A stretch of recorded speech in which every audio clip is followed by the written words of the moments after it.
You are watching BNS News.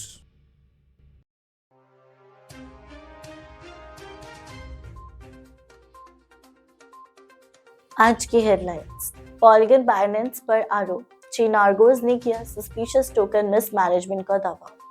Binance TH ने Thailand में crypto exchange operation शुरू किए।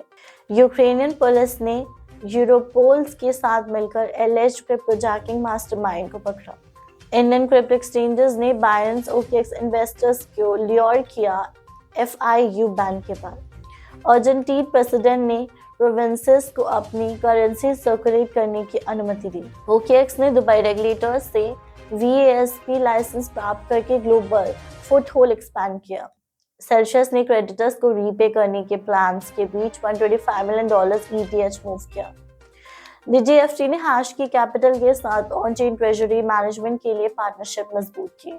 टेथर ने UN के आरोपों को नकारा, USDT को क्रिमिनल्स का फेवरेट बताया।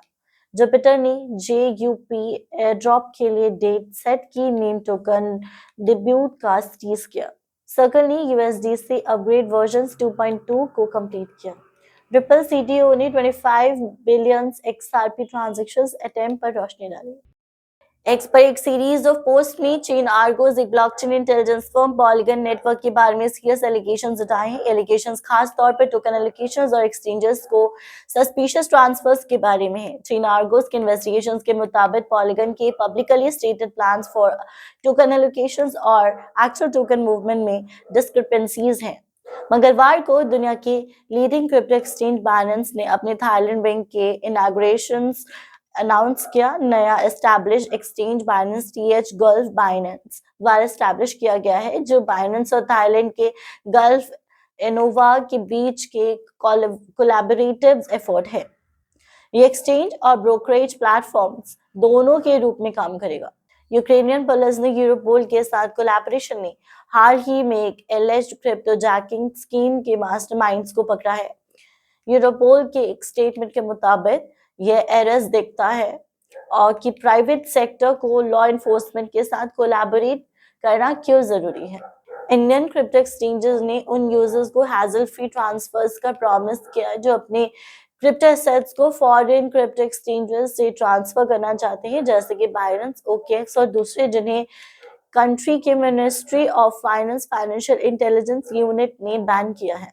मिली ने कंफर्म किया कि अर्जेंटीना के प्रोविंशियल अथॉरिटीज द्वारा लोकल करेंसीज क्रिएट करने के खिलाफ लीगली अपोज नहीं करेंगे। प्रेसिडेंट का मानना है कि मार्केट अल्टीमेटली इन प्रोजेक्ट्स की वैल्यू डिसाइड करेगी, लेकिन उन्होंने वार्निंग दी कि क्वासी करेंसीज इन्फ्लेशन को बढ़ा सकती है और उन्हें एक्सेप्ट करने वाला स्कैम्ड हो सकते हैं। अपनी ग्लोबल प्रेजेंस को मजबूत करने के लिए leading crypto currency exchange OKX ने दुबई के वर्चुअल एसेट रेगुलेटरी अथॉरिटी से वर्चुअल एसेट्स प्रोवाइडर लाइसेंस प्राप्त किया है। इस सिग्निफिकेंट अचीवमेंट से OKX की रेगुलेटरी कंप्लायंस के प्रति कमिटमेंट और दुबई के वर्चुअल एसेट और Web3 टेक्नोलॉजी के प्रति फॉरवर्ड थिंकिंग अप्रोच दोनों रिफ्लेक्ट होते हैं। दिवालिया क्रिप्टो लेंडर सेल्सियस ने क्रेडिटर्स को रीपे करने के अपने इनिशिएटिव्स के हिस्से के रूप में $125 मिलियन मूल्य की ETH को क्रिप्टो एक्सचेंजेस में मूव किया।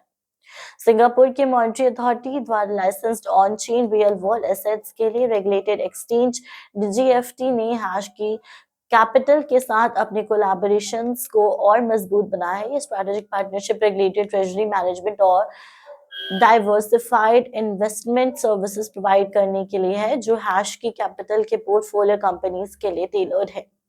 ये कॉर्पोरेट ट्रेजरर्स इन इवॉल्विंग नीड्स को एड्रेस करने में एक सिग्निफिकेंट मूव है।